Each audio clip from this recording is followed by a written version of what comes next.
Welcome to the show, everybody. Hello, hooray! This is HABSOLUTELY coming to you live from downtown Niagara Falls, Ontario, Canada. And look who I have in the studio with me today.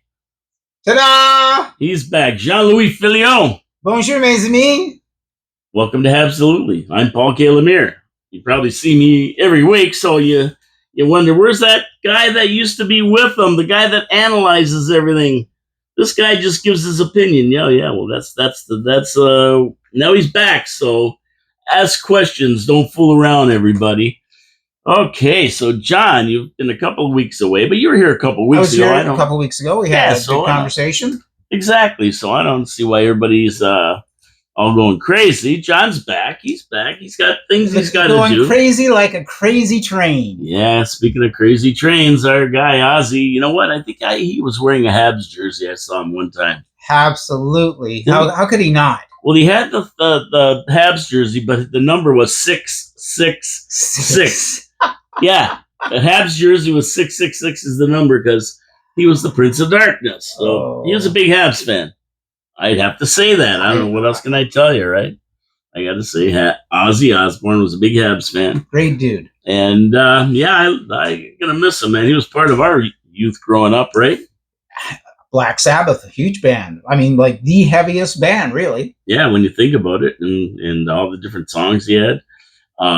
Paranoid album, I think I still got it. I might have gave it away to somebody who was a real big Black Sabbath fan about 30 years ago. Well, you had Masters of Reality, I'm sure. I had most of them. And I think you had the very first Black Sabbath album, which was a very heavy record. Yeah, that was called Black Sabbath, right? Exactly. Yeah, that was the one. Yeah, and then Paranoid. Yep. Masters of Reality. Yeah. And then Black Sabbath 4 with changes on it, which, it's a pretty big song as well. Yeah, so, I mean, we grew up with Black Sabbath, so it's sad to see Ozzy go. He did a big charity concert before he died and gave the money away to charity, so that's kind of him. And although I could never understand him, and him and Keith Richards together was a total washout as far as knowing what they're even talking about. But I'm going to miss him. Any big name in rock and roll you miss, especially when it goes back to our childhood. And I did see them, I believe. I think I saw them. They played the Odd. I think we saw them. I think, it's hard to remember all the bands. We used to go to most of them, especially John. Well, we went together a lot in the early 70s, and there was those triple bills, back in the day in Buffalo. Yeah. That's what was amazing. You go see 3 bands, and it was, like, fabulous. Yeah, 3 good bands, yeah, too. All mostly from England, and it was a whole education for us. This is amazing. There we were in the Buffalo Arena, which was the home to... There was no hockey team at the time. No, not before 72 they came in? The Sabres would have came in, I think, in the expansion. 71-ish. It was the second wave of expansion. Yeah, somewhere around there. So, but yeah, we saw a lot of bands in there. We saw a lot of bands, and that was between watching the Habs play, of course. Yes. Absolutely. Okay, so, well, John, ETU is alive and well as Canadians still look to be totally in the running for the playoffs from day one this year. And to be totally honest with everybody out there, my opinion only, I don't think Hughes is going to make too big of a struggle to find that second line center. I think he's going with what he has. He has a good lineup. He has a couple of guys he picked up, like Bolduc and what's the other guy's name that they picked up there? Dobson on defense. So I think he's pretty well going to just hold his hand and see what the start of the season brings up, because we still have a lot of good guys to come up from Laval too that are possible, and it'll all come out in training camp exactly what's going to happen. But our second line center, don't forget, we're looking at Bolduc. They're going to work with him, but we still have a guy who hasn't had a chance really to prove himself, and that guy's name is Kirby Dach. Kirby Dach. So if Doc, he's supposed to be all healed up and ready to go. If he can get back to what he was supposed to be when we got him about 3 years ago now. 3 years ago. I think this is the last term or the last year on his contract. Yeah, I think Doc, I think it's the last year for Doc unless he performs. I think he's on a short rope, and if he doesn't give us what we need, I think he will be either traded or let go or not re-signed. I don't know if he's an RFA or a UFA, probably an RFA, but either way, I think he'll be gone if he doesn't give us what we need. And it won't be like wait till the end of the season. He'll be dropped down in the lineup, the third or fourth line. And this will be the year that we find out what part Kirby Dach will have with the Montreal Canadiens in the future. Yeah, exactly. This is the telltale year. He hasn't had a chance, so they're going to give him a little bit more than normal. But he's got to perform this year or else he's out. And I think that says a lot. Like just that little microcosm of Kirby Dach and what he's dealing with and his role this year with the Montreal Canadiens really reflects what's going on with the entire team. It's a development year. Let's face it. We still have players that we are onboarding and developing. And definitely it's an opportunity. I think the goal has to be the playoffs, because going to the playoffs also helps with the development of this team. Yeah, we don't want to regress. We don't want to go back to not making the playoffs. So they're going to make it. But I think with the lineup they have now, and some of these guys have more experience, I think you're going to see some great things from some of these guys. Demidov being one of them. I mean, he's been skating around. I've seen him on the ice with just at the either it's at the Bell Center in Versailles. And he's playing that 3-on-3 tournament. Yeah. So I mean, there's lots to look forward to. But I think Dach's days are going to be judged by what he does this year, and it might even be what he does for Christmas. And by bringing on a few new players from outside, we're basically letting everybody know on this team that this is a fluid situation, that this team is looking to win and will make the moves that they need to become the best team. So everybody has to be accountable, and everybody needs to be firing, like doing their bst. Yeah, and of course, when we say A2, what that means is expect the unexpected. So don't be surprised at all if you see a big welcome to Montreal sign for somebody that you never thought of, or somebody that has been talked about, and all of a sudden Hughes has got him. Because Hughes does that kind of stuff.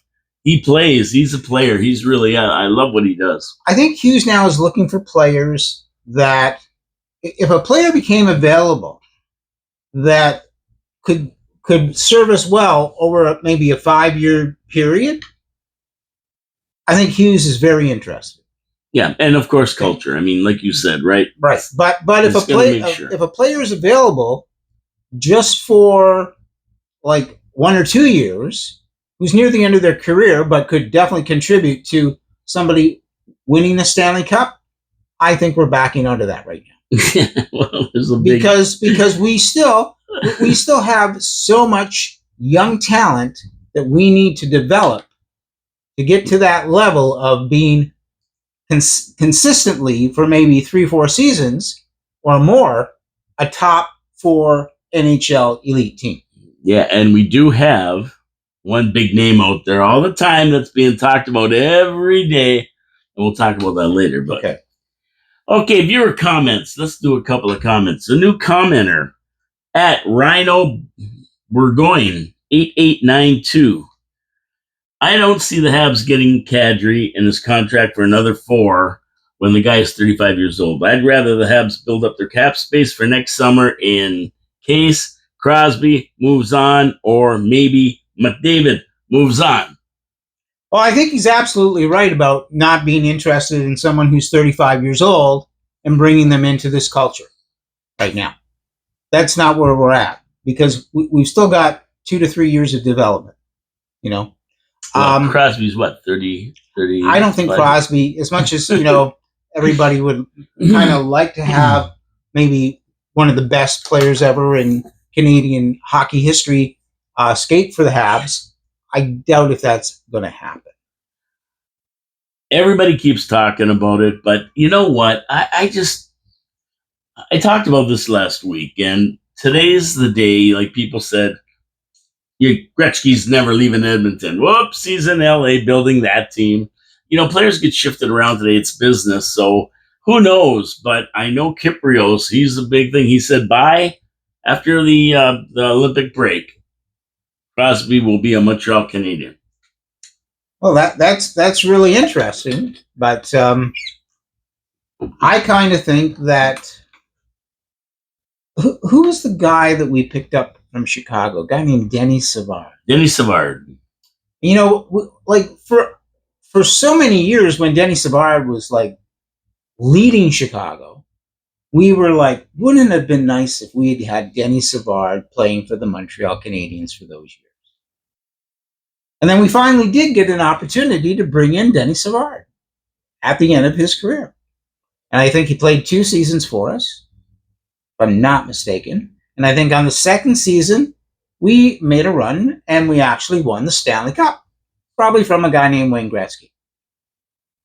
And as I recall, that series between Los Angeles and Montreal, Denny Savard, he was on the bench in his suit. Yeah, he didn't play. He didn't play.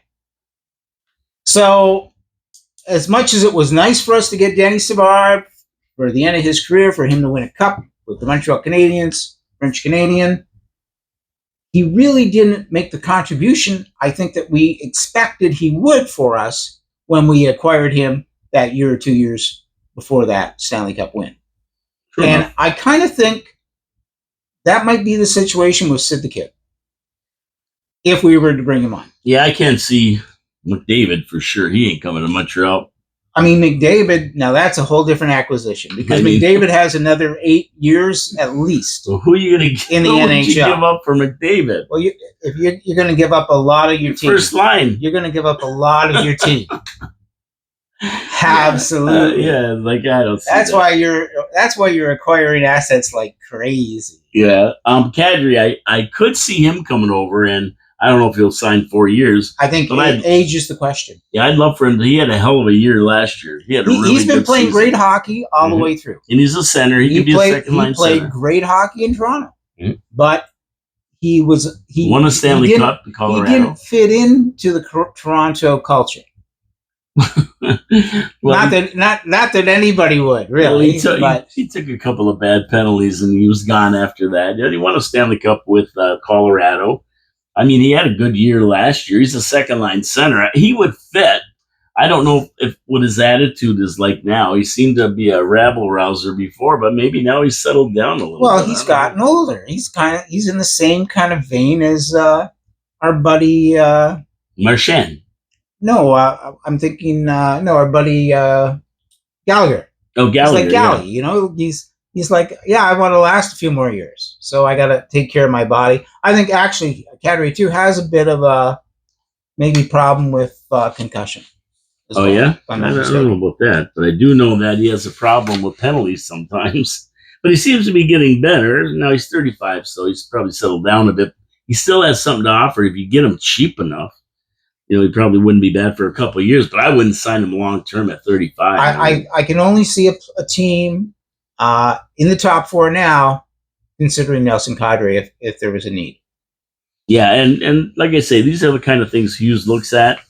How seriously, I don't know. And he probably has a list, and I would say probably Kadri is not on his list. I mean, Kadri too would be great for a team who was in its infancy, and you didn't have a leader, and you wanted to bring on somebody to mentor your team. True enough. Yeah, he'd be good for that. He's got the experience, got a cup. At Vinny Houdon, thanks for the comment there. What was the guy's name again? Reno Burgoyne. Is it Rhino? Because I like Rhino. Rino. Reno. Maybe he might pronounce it Reno Burgoyne. Sorry if I got the pronouncement wrong. 8892. Thank you for the comment. New commenter. So I like that when I see new comments. Awesome. Give us some more of your thoughts. You had 2 good suggestions there. We'll see what happens with them. Now, at Vince Houdon, is it September yet? Exactly. No. Summer season without hockey is getting more boring as I age. Yes. Yes, you got me on the trivia again. Didn't know Valerie Burry was married to an actress. And the question last week is, what Montreal Canadian had a wife that was maybe more famous than him? Carey Price? No, it was Valerie Burry. You got it wrong, and I gave you the answer. Vinny's going to be laughing at that one. I know he will. But, but, but no, Valerie Burry. He was married to Candace Cameron, who was Kirk Cameron's sister, and she was on Full House. She played the lead on Full House with David Goulier or whatever the heck his name is. And wait a second. Valerie Burry was married to Kirk Cameron's sister. Yeah. And not Kirk Cameron. Oh, okay. And she was on Full House. Yes. Yeah. Candace Cameron. And she's been in a lot of TV series, TJ Hooker, guest appearances, and all this other stuff. She's pretty well known out there, although I never heard of her before because I didn't watch that crap. But she's out there, and Vinny didn't know it, and I got him again. I got you again, Vinny. And there was the other guy that was on Montreal.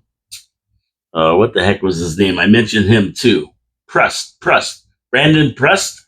Remember him? No. He was on the Habs. He was married to a famous Quebec actress. Was big in the world of TV in Quebec. But this girl was more famous, Candace Cameron. And they're interesting little tidbits about the Montreal Canadiens. To be honest with you, I forgot about Valerie Burry. I didn't even forgot he even played for Montreal. But his brother was Pavel Burry, who was the Russian Rocket, if you remember. Pavel Burry was the Force. Yeah, the Russian Rocket. And he married Anna Kournikova. At one point he was married to, I don't know if he still is, but... The tennis star. Yes, the Russian tennis star. So, Pavel Burry was phenomenal. Valerie Burry, well, he played for the Habs. He wasn't bad. I mean, Pavel Burry, between the blue lines, whew, he could really move. He really had the jets. Yeah, the jets, and he had the shot, too. The Russian Rocket, they called him. Hey, Vinny, gotcha. But it's good little tidbits, good little history of Montreal. And at Vince Hudon, 5-on-5 goals, 5-on-5 goals. LOL. I love it, Paul. Last week I said that Laine got married. Correct. And I said when they're in bed, him and his wife, and he's asleep, she should be leaning over him going, 5-on-5 goals, 5-on-5 goals. Subliminal. I like subliminal suggestion. I'm all for that. So Vinny was laughing at that one. You get Liney's new bride, Jordan, on the job to get him scoring more. And I says, maybe the puck whisperer, Jordan Laine, will get in his ear at night and tell him, score 5-on-5, score 5-on-5. So he looks like a guy who could get 40 if he could score anything 5-on-5. I think he could get 40 pretty good. Go, Jordan, go. I have no idea what Patrick is doing this off season other than, being on a honeymoon. I truly hope he's skating. I think he is. I think he's skating. He was on his honeymoon. He was over in Italy, I think in Spain. But I think he's back. And he might have been on the ice with these other guys. The most important thing, I think, for Patrick Laine is to really get comfortable skating. Yeah. I need to see him moving his 2 feet.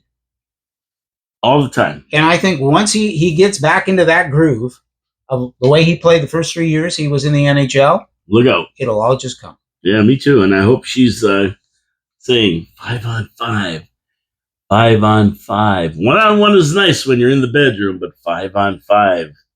Paul McCartney said 5-on-1 was pretty good. Yeah, I believe that. Oh, those guys. Not Ozzy, though. Sharon was his girl. And his manager. He knew who was going to get, if he wanted to get paid, it was Sharon was going to, she held the purse strings, man. Okay, it's time for Habs trivia. You got it. We got to get the Habs trivia because I got a good one here, but it's easy. This is going to be an easy one, Vinny. You're going to get this. And I made it easy because sometimes it's too hard and it's not that much fun, but you're going to get this one, maybe. Okay, so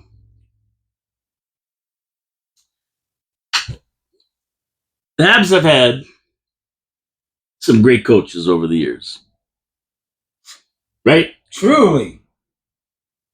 Truly, I mean, tell Blake. And the Habs trivia question has been hard. So what we're going to do is make it easy for you. The Habs have had some great coaches, and MSL is certainly leaving his mark getting the Habs to the playoffs last year. Everybody loves MSL, and they said he should have been nominated for the Jack Adams, and he was. So let's answer this question. What Habs coach won the Jack Adams Award in 1977? Just so that you know, for those of you out there who may not be knowing this, the Jack Adams Award is awarded annually to the NHL coach who has contributed the most to his team's success, who on the Montreal Canadiens was coach in 1977 and won the Jack Adams Award. I'll give you 4 choices. Okay, when was the first year they started the Jack Adams Trophy? I think it was in around 73, something like that.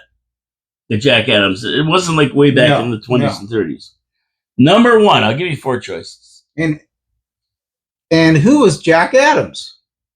Jack Adams, wasn't he the something to do with Chicago Blackhawks? Or was president of the league? Oh, he could have been president of the league. Could have owned a team. Yeah. You know what? I should have looked that up. I'll have to figure that one out. Vinny will know.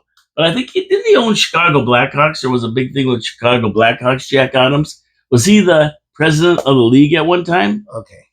But either way, here we go. John's going to look it up, and I'm going to give you 4 choices. Number 1, Bob Berry. Bob Berry.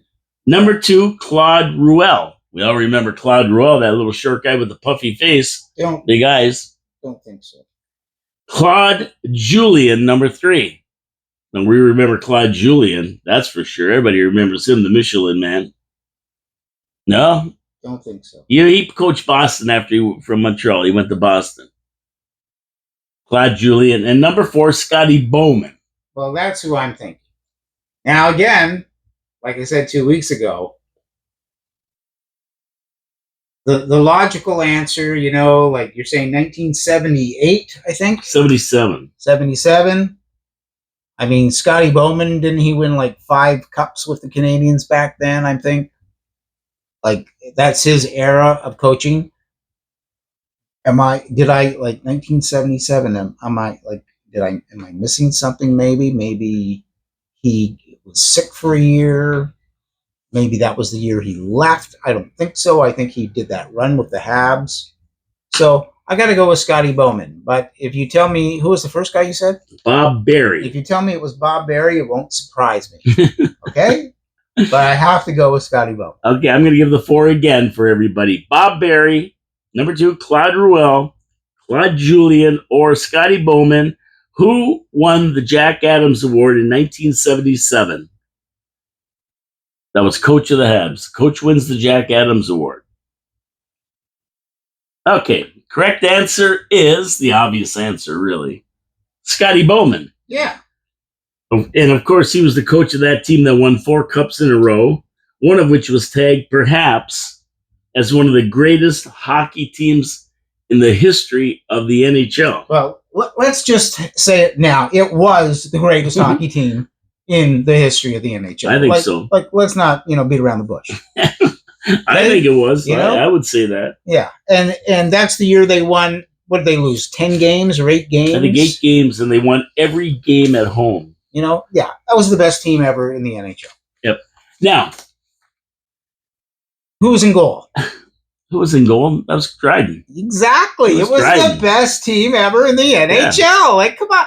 Guy Lafleur, Stevie Shutt.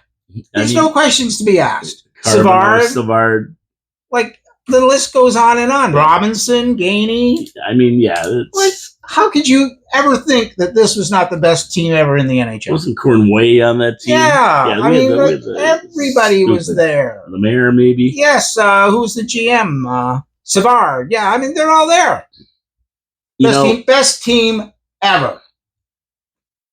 And Scotty Bowman, I mean, I could talk the whole hour on Scotty Bowman and what he did. And the guy is considered number 1 in any top 10 coaches in the NHL list, holds the records for the most wins in his career, 1,244, and Stanley Cup championships, 9. He not only coached the Habs to Stanley Cup wins, he also worked his magic with the Penguins and Red Wings. He won cups with them. when St. Louis, you remember this? Yes, he did a great job with Detroit. Yeah, you remember this when St. Louis first broke into the league during the 1967 expansion draft, doubled the league in size. Scotty was their coach and got them into the finals from 68 to 70, 3 years in a row. Jacques Plante and Glenn Hall. And making St. Louis the best of the expansion teams at that point. And they got a lot of good players from Montreal, by the way. Red Barrington. The only team that did not have success when Scotty Bowman was involved was Toronto Maple Leafs? No, he never was. But that would have been a good one. That's the logical choice. No, Buffalo Sabres.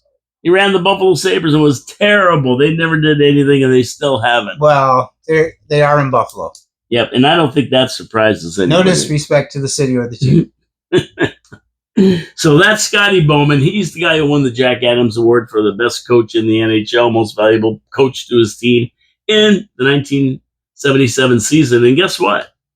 You'd think he would have won it all 4 of those seasons, but... Well, yeah, I mean, Scotty was the logical choice, probably, but they could not give it to him that season because he coached the best team ever. Yeah, and you know, it's funny, Scotty Bowman's career is so star-studded, but when you look at the teams he had, Detroit Red Wings back in the 90s, they were a powerhouse. They won, they won. He took players that were picked 200th and made them all-stars and Hall of Famers. But he also had a tremendous team with Pittsburgh, let's face it, with Malkin and Crosby and everybody else, Letang and what's his name in net there, Fleury. He built great teams. He really did. And, I mean, that even speaks to like a guy like Lemieux, who really created that Pittsburgh team, but he brought Scotty in. And when you get to Buffalo, well... anything can happen. I mean, think about it. Think about it. The Buffalo Sabres won a Stanley Cup and didn't complain about losing it. Yeah, they won it in their mind. They won it on the ice that night. Foot in the crease. They won it on the ice, and it got taken away. There you go. And that happens a lot in Buffalo. Wide rights. There's so many wide rights. Exactly. It's just one of those cities that has bad luck. Did you find out? Yes. So Adams... Jack Adams. Jack Adams. He was a player. Yep. He played back in 1917. Woo! He won a Stanley Cup twice. In 1918 with Toronto. They might have been sent to the Pats. And he won with Ottawa in 1927. And he was inducted into the Hockey Hall of Fame in 1959. But he was a player coach and general manager. Of? Let's see if I can find out exactly who he was the general manager. I just got a feeling I always tied that name to Chicago. Don't ask me why. I don't know. 1963, he became the founding president of the Central Hockey League. Okay. We're getting there. He had a 36-year tenure as a GM, the longest in NHL history, and that was with Detroit. Detroit. Okay, there you go. That's the name, Adams. That was close. Yeah. That was close. Yeah. So there you go. That's Jack Adams. Yes. Beautiful. And that's who they named the trophy after. There you go. That's the history of Jack Adams, too. I can't use that as trivia, though, because that's not Habs trivia. Not Habs trivia. No, it doesn't qualify. And we really don't care anyway. If it's not Habs, we don't care. Okay, so, John. Yes. I'm still not jumping on the Karnak the Great bandwagon, trying to predict any future moves by the Habs. And, I said that for the last few weeks, that, you know what, there's so many shows on that are just trying to predict who the Habs are going to pick up. They're throwing all these names out there. And I get a little bit tired of it because nobody really knows. And I know they're giving it their best shot, but there's too many shows that do that. So I'm not going to do that. Vinny kind of said it all with his comment of, I can't wait for September. Yeah, I agree. Okay. And that's really where we're at. I think everybody this is summer holiday. Like if there's a time in the NHL where you're a manager and you're going to take a break, it's now. Okay. Because As soon as the playoffs were over, you had to go into a draft mode. Then you had to go like into acquisition mode, with trades and everything else. So now you've gone past all that. A lot is settled. Stuff that's not going to settle isn't going to happen until September, October. And so now it's really a time to just like take a break. Get a little bit of rest because, as soon as you hit September 2nd, which I think is Labor Day this year, as soon as you go into like the day after Labor Day, you're full on.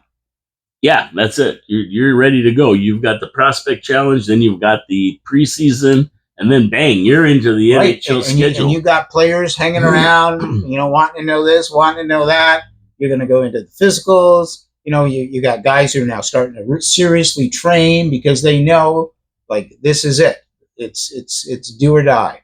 Yeah, and most teams are probably in that kind of a mode. Exactly. So they're watching, and if the phone rings, you're not going to not pick it up. I'm sure that there's an understanding that this is kind of like what do they call it when two countries decide to stop bombing each other? Was this like a ceasefire? This is like a ceasefire time. Detente? Exactly. And I really think unless something like you said major would happen, like I don't know, somebody was caught in an uncompromising position on a camera at a Coldplay concert, they had to be traded, then maybe it would happen. But otherwise, I don't think there'd be a call. No, and a lot of these guys are probably, these management people are probably at their cottage. I mean, their phones are always on. Let me put it that way. Cell phone, of course. Yeah, their phone's on. But basically, they're saying, let's just take a little breather, and we're gonna get back into it. At the end of August. Let's actually get into my $100,000 pool that I just put in. Yeah. Right? Like, let's actually get in it. Well, the next thing I think we're going to see is arbitration for Struble. So they're going to have to deal with that. And that's probably the biggest thing that's coming between now and the end of August, I think. Yeah, and it's just the draw, basically. Yeah. And Prospect Challenge is more about the prospects playing and the coaches and that kind of thing, right? It's trying to see if anybody really sticks out. I think the most important thing with that will be a guy like Michael Haig. Let's see his performance compared to the last time he was here. Yeah, Hage and anybody else who's jumped on the team, Sammy Blaze. Exactly. Joe Villano, we'll talk about them. But that's what I'd rather talk about, the people they picked up and where they're going to be and where they're going. And there's some opportunity on the Canadians right now because we did get rid of Dvorak, Heineman, Armia, and who's the other goofball we shipped up? Pizzetta. We shipped out Pizzetta. So there's 4 spaces there, and Pizzetta was kind of rotating in and out. Michael Pizzetta's space really was in the press box. Oh, yeah. Like, no disrespect, but he was there for most of the game. No, and I'm happy that he got moved because I don't like to see Michael Pizzetta sitting and not playing. Let me tell you, all I can say is I'd rather be in the Montreal press box than the Toronto press box. I know, okay? That's all I can say. But every player would like to rather be on the Toronto ice than in the Montreal press box. They want to play, you know what I mean? Well, so the Leafs have like 20 players, and half the time, half of them don't want to play, it seems. But anyway. Great observation, John. Great observation. That's the truth. But anyway. Maybe get sub for Matthews when Matthews don't feel like playing like in the playoffs. Exactly. That would be great. First line. When he decides he has an injury. I really think that the Habs are in a great position that they have those openings, and by acquiring some free agents, with the players who are trying to make the move to come up from the AHL into the NHL, it's going to make for a very interesting training camp. Yeah, it really is. It really is, because we picked up a left shot center named Joe Villano 25 years old, hometown boy that Habs fans were celebrating when Hughes picked them. Right away, check mark, hometown boy. Right, Hometown check boy. mark. 25 years old. Yep, good mark. age, check mark. And he was on the wings. 6 foot, right? Yep, check mark. Check mark. He's 6'1". Yeah, he's bigger than a Smurf. He's bigger than a Smurf. He did play 74 games for the Wings, scoring 8 goals, 9 assists. And at the trade deadline, he got moved to the Hawks. He scored 3 goals and 4 assists in the final 18 games. So he's played NHL hockey, check mark. Yeah, he's got 306 NHL games. How many? I think 306. Nice. So check mark. Is that him or the other guy? But anyway, he's got a bunch of NHL games under his belt. So he's 25. He's been there. He's experienced in the NHL. When was he drafted? Do you have that? 306 games. I think he was drafted in 2018. Number 30th pick overall. Now that is my big check mark. Yeah, there you go. Because that is Ken Hughes and Jeff Gordon's modus operandi. It really is. Like, let's find a player who people valued, and if he's available, let's go talk to him. And if we feel confident about his headspace, let's give it a go. Yeah, and he's signed on a 1-year contract for $900,000. Check mark. Like, excellent. So he's going to come up now. It's going to be interesting to see what Joe Veleno does, because we do have space on the Montreal Canadiens for a guy like him, third or fourth line center. I don't know if he's going to be a second line center. We'll have to see what Doc and Bolduc do, but. Regardless, anybody who Montreal picks up like this, if they don't make it to the big club for some bizarre reason, it could happen in training camp that, Wah or one of these other guys are such standouts. Owen Beck. Oh, Jake Evans, Jake Evans is your fourth line center. Yeah, he's good like that. So Jake Evans, when he got signed to a contract, just maybe 3/4 of the way through the season, 2/3 of the way, and he got re-signed. Yeah. Kind of tailed off a little bit. I need Jake Evans to play the entire season like he did the first 2/3 of it. And I think what's his name? Joe Veleno? Joe Veleno. I think Joe Veleno will help Jake Evans do that. Yeah, that's good. I like this guy, and they're both centers. It's the competition that I'm looking forward to here. Yeah, so I think Joe Veleno is going to make Joshua Wah think a little harder about what he's going to try to do on the ice in that training camp. Yeah, and remember, we lost Dvorak, so we don't have a center for that third line, right? Evans is the fourth line center, but who's the center for the third line?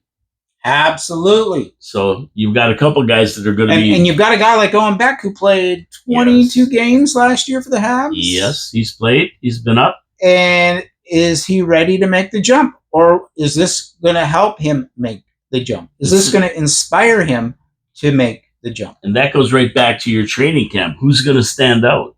That's right. Who's going to show their worth? And is Joe Veleno going to play hockey for the Montreal Canadiens for 1 year so that Owen Beck can spend 1 more year in the AHL and become a superstar in the AHL and then move on to the NHL the following season as we are still in our development program?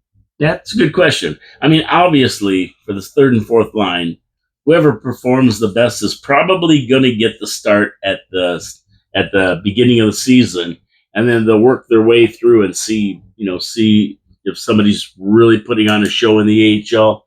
They'll bring them up. They're going to move these parts. They can all move around, which is really good. So we'll see. And then we got Bolduc, who's they're teaching to be a center too. So he may be a guy who gets a nod in there somewhere as well. And what's going to be very important too is face-offs. Well, yeah. So whoever becomes our centers, they have to master the draw. Yeah, they got to be. Because we lost Dvorak. Probably our best face-off person. One of them, Dvorak, that's what he was good at. That was what he was really excelling at. Like, we were bringing Dvorak, like when we went 3-on-3, Dvorak came out to take the face-off. Once we got puck control, and you had 14 out there and 22, or 13 out there and 22, or it was 14 and 13? Is that what they are now? Yeah. Caulfield's 13. Yeah. And Susie's 14, right? Yeah. So once we had 13 and 14 out there, Dvorak quietly slid off the ice, and Lane Hudson joined the party. That's how it happened. Okay, That's so how it happened. and so it'll be interesting to see what the combos are going to be this year 3-on-3. But you still need to do it, to execute it. You have to have the puck. 3-on-3 is all about puck control, and if you get the puck first, you have the greater opportunity of winning the game. No, yeah, I mean, in 3-on-3, puck possession is it. If you don't get that puck, you're done. You got to get that exactly. puck. So that was the great thing that was going on last year with Dvorak. Now, Hughes also signed a player named Charles Martin, who will report to Laval, another Quebec-born player. He's 27. He looks like a guy that will shore up Laval, but I don't think he's going to see any time on the big club.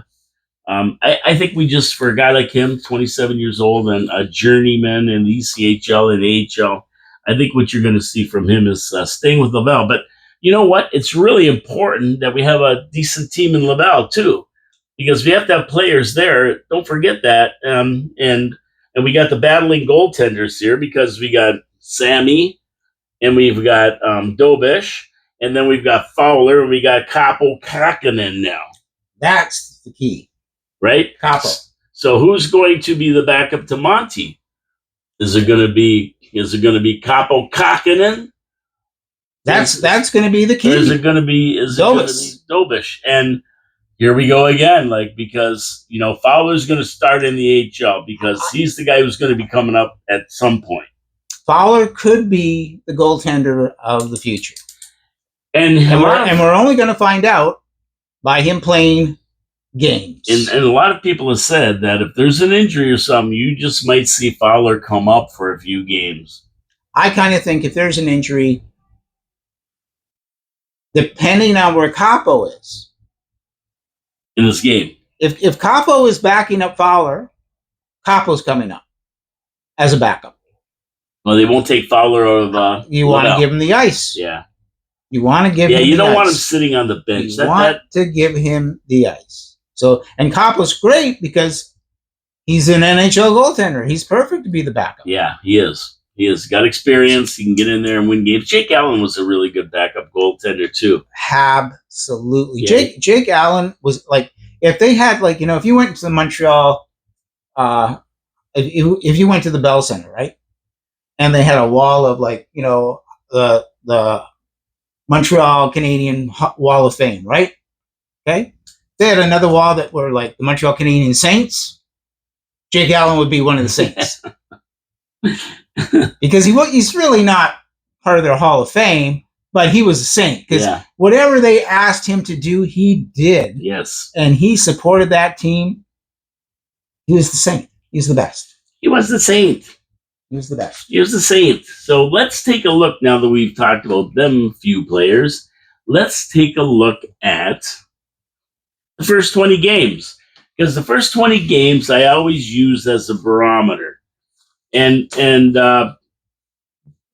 after 20 games, you really get a feel of how this team is going to be put together and, barring injuries and that kind of thing, how it's going to kind of win the season. You want your first 20 games. I like to see them at least at 50% playing 500 hockey. I'd love to see them 600 playing 600 hockey. Yeah, I think you know what. That's good. I mean, we'll go through them and then we'll see where we get them at. Can you tell me what you think here? So first game is against the Leafs on the road. Wednesday night. On the road. So I think the season opens up on the Tuesday, and we play Wednesday against Toronto. Yeah, I think it's October 8th it starts. And season. I mean, I'd love to see the Habs win that game. Yeah, we did last year. We won the first game, and that's always nice to get under your belt, right? Absolutely. And Toronto's in our division. So you figure, we can win that game. Then we play the Wings in Detroit. The next night. Yep, and I think we can win that game. I agree.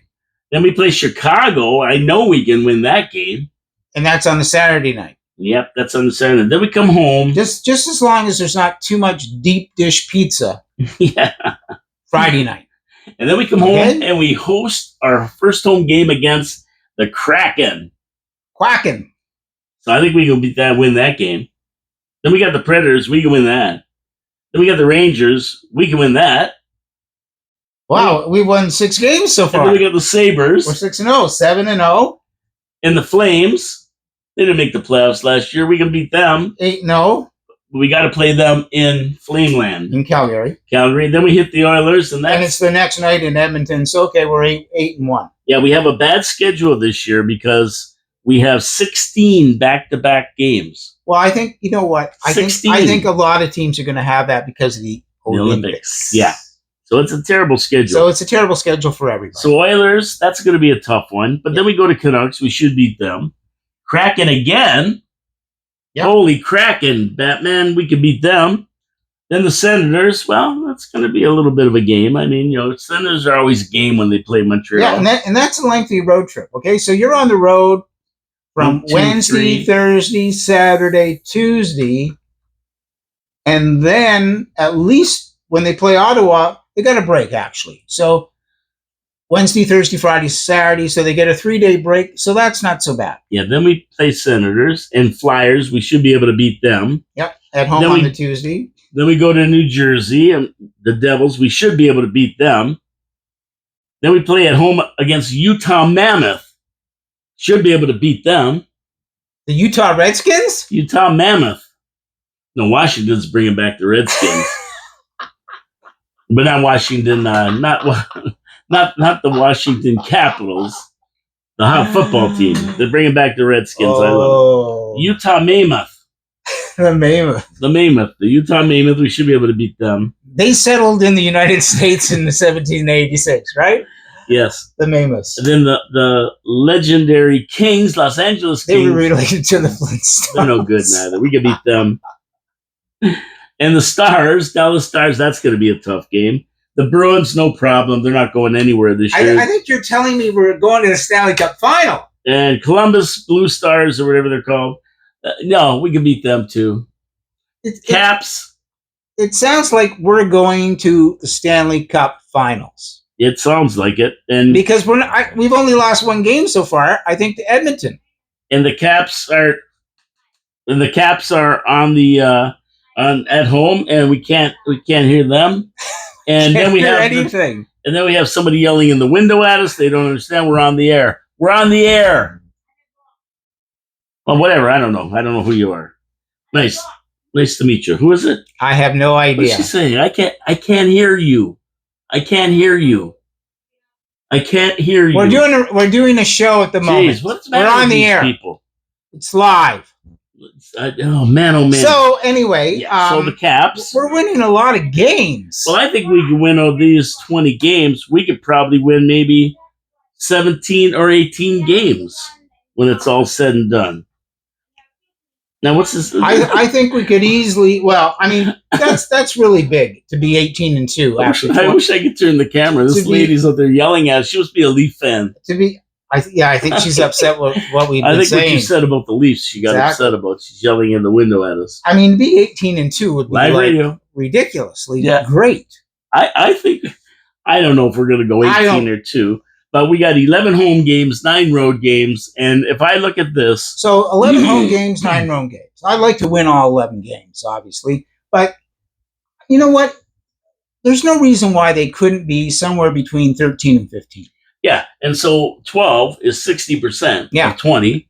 So we're at 13 and 15. We're rolling 70% of our games, our first games. We're going to be in first place in our division after 20 games. I mean, if we can win 13 games out of 20, I mean, that gives us what, 52 wins for the year? 54 wins, we'll call it? Yeah. That takes us into the Stanley Cup. Yes, or that takes us into the playoffs. Yeah, for sure. That'd be 100 points at least. Yeah. And the funny thing is that although we have this easy schedule, it looks easy to me, pretty easy to me. We pay for it somewhere down the road because eventually we got to hit the better teams in the NHL, the Tampas and the Floridas and the who the hell is any good besides us? I mean, we sit and we think, we're better than these teams. We're better than these teams. But at the same point, I mean, all these teams are trying to be better too right now. And they've all made changes. Yep. And anything can happen. That's why you play the game to see who's going to win. Yeah, they're probably looking at the schedule going, we play Montreal, we give them, that's a win. But really, though, when I look at the schedule like this, I look at it just, strictly who we're playing and who I think we can beat. And, Canucks never made the playoffs. Flames never made the playoffs. Sabres never made the playoffs. Rangers never made the playoffs. Kraken never made the playoffs. Chicago never made the playoffs. Wings, I don't think, made the playoffs last year. No, but we know the Wings are our division. Yeah, Flyers never made the playoffs. Devils never made the playoffs. But we know those are all teams that are trying to develop and become better. Like last year, we were talking about Detroit and Philadelphia both trying to compete with Montreal for a wild card. Yeah, Bruins never made the playoffs.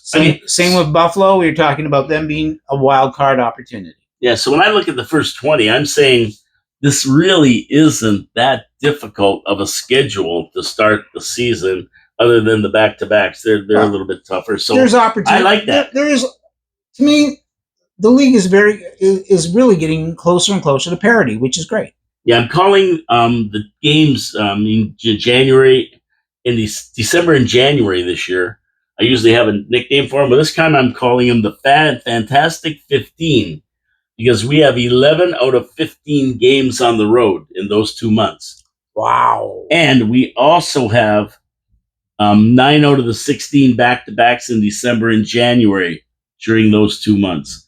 So this is going to be probably a real good indication of where we are when we get to those 15 games, the Fantastic 15, and we see how we do. So I'm waiting for them, and it's going to tell us if we can get through this tough schedule with the back-to-backs and those 15 games, 11 of 15 on the road, we're going to be golden, John. Yeah, it's going to be an intense year, and it's probably, somebody's going to probably luck out and maybe win a Stanley Cup that wasn't expected because of the Olympics. Yeah, and whenever we look at the season, of course, we've got to get through training camp, because who our roster ends up being has a lot to do with some of these teams, like who we're going to be playing and how we're going to be doing. But looking at it just right now, when I think we're going to have our first line is going to be set, our second line is basically set, our third line is basically set with Gallagher and maybe Newhook or Anderson. Gallagher, Anderson, and Evans, that's a line. And Evans. And then your fourth line is going to have a couple of new guys on there to replace Dvorak, Armia, Heineman, or Zeta. So we'll see who fits in to those slots. And then you'll be able to tell better how I think we're going to do in the first 20. But looking at it right now, thinking about who I would probably see on these lines, I'm thinking it's a great schedule to start the season off with. I agree. It looks very promising. And like I say, Olympic year. What Montreal Canadiens are going to the Olympics? No. Slavkovsky? Well, Sammy has a good start. Maybe Sammy. Slavkovsky will be going. Yeah, and probably Lane Hudson for the U.S. Demidov. Yeah, I don't know if Caulfield will get picked for the U.S. There's only so many spots, right? Right, exactly. Suzuki for Canada. Well, maybe he didn't get picked last year. Yeah, maybe this year. So that might help Montreal in the long run. If we're only so Slav goes, and he might, no disrespect to his to the team he's playing for, but they might not last very long in the to advance into the Olympics towards a medal. So Slav might, get some rest as well. We may be a very well-rested team after the Olympic break. Yeah, and me personally, I think the Olympics are a joke. We shouldn't be going at all. Who gives a rat's ass about them? And we have the possibility of our players getting injured like Price did and really, really destroying the fabric of our team. So personally, I don't like any of this stuff. I don't like that Fabulous Four or whatever they called it last year. I don't like this Olympic crap. I'd rather just have our players stay home nice and safe and go have a couple of good dinners down to St. Catherine Street, go to Jamaica and relax in the sun and come back all refreshed and have to deal with that. And a lot of our players will be doing that because they're not going to the Olympics anyway. Exactly. So the Olympics may really help us this year. Well, now, they don't hurt us, but the players they do send are the best. Think about this. The Florida Panthers won 2 Stanley Cups, right? Yeah. I gotta believe 5 to 8 of those players are going to be in the Olympics. You think so? Yeah, I do. So I don't think so. Well, we'll have to see. Yeah, we'll see. We'll see. There's only so much room, and there's a lot of good players in the NHL. What'll be interesting, though, is because of that, these guys have already played like 82-game seasons twice and playoffs for 16 to 30 games each year. They went to the finals the year before, too, so almost 3 years. Exactly. Right? So they're playing, when you get down to it, 110 games schedules, for 2 years. Plus now they have to play this Olympic bit. So this could actually be good for Montreal as far as having a more rested team coming into the final. Yeah. We'll see. We'll see what happens. And there was one guy who's not going to be on the team. And the guy that is not going to probably be on the team really makes me a little sad. Because I love saying the guy's name, Kuznetsov. Evgeny Kuznetsov, he's not going to be on the team. They don't think they're going to get him, and I was hoping they would, because it would be a never-ending source of fun for me during the year.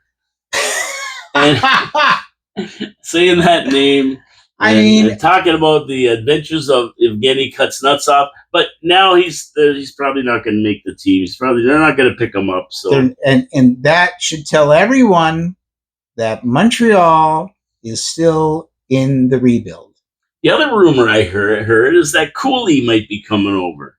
Cooley. He was a first-round pick there a few years back. And he's related to L.J. Mooney, who Montreal picked up in the draft this year. And L.J. Mooney's 5'7". And see, L.J. Mooney will be a player to watch in the prospects. That'll be the fun part of the prospects. Yes. So see how L.J. Mooney performs. Well, Cooley is his cousin. Cooley. What's Cooley's name? What's his name? Is Cooley his real name, or is that his nickname? Cooley. His last name. His last name is Cooley. And he got picked number 2 or 3 or something like that, I think, in the draft. He was in the top 5 maybe. When he was drafted. Yeah, you got to look him up. Yeah, who's he with now? Who drafted him? I don't know. Seattle, I don't know. Somebody got him. Probably a bum team. He's in the top 5. Cooley is his name. Can't remember his first name. Louis. I don't know what it is. Logan Cooley. Logan. Yeah, I knew it was an L. 21 years old. Yeah. Playing for Utah. Okay, that was Seattle. But yeah, he's not happy, I don't think, with Utah. And I don't think he was happy when he got chosen. He may be, somebody said he might be coming over. I don't think so. But his cousin is hanging in the organization. Maybe he will. Interesting. Yeah, so anyway, that's just another one of those rumors. Forget about it. Anyway, John, that's all I got today. Well, that's enough. I know, we're at an hour. That was a great conversation today. Yeah, with a lady banging on the window and everything else was going on here. It was an exciting morning for us. As long as she was just banging the window. I don't know. We get lunatics. This is live radio, ladies. Anything can happen, as they say, right? So when she didn't break the window, she whacked. ETU. Expect the unexpected. A2. Anything else, John, before we go? No, I want to thank everybody for watching through the summer and listening. Keep sending in the comments. We truly enjoy those. Keep sharing it with your friends. Yeah, subscribe. Hit the notification button. Give us a thumbs up, thumbs down. Like John said, leave comments. We always give us some ideas for some topics you'd like to hear us speak about. Yeah, and thanks to Vinny Houdon, who always sends in comments. And that new guy, what was his name? His name was what the heck was his name? That we got to get the new guy in here. Vinny, I know you're a big Robert Plant, Led Zeppelin fan. There's a brand new Robert Plant track that dropped on Friday that's excellent. So make sure you check it out. Yeah, Reno, we're going. That's the guy. 8892. Thanks for the comment, Reno. We enjoy having you aboard. Leave some more comments. We're getting out of here, John. Absolutely. My name is Paul K. Lemire. Je suis Jean-Louis Filion. 4680Q Radio, downtown Niagara Falls. Absolutely, like it says on the sign. We will see you next week without a doubt. Promises made, promises kept. We're here every weekend. Week, too. We're here all the time. We live here.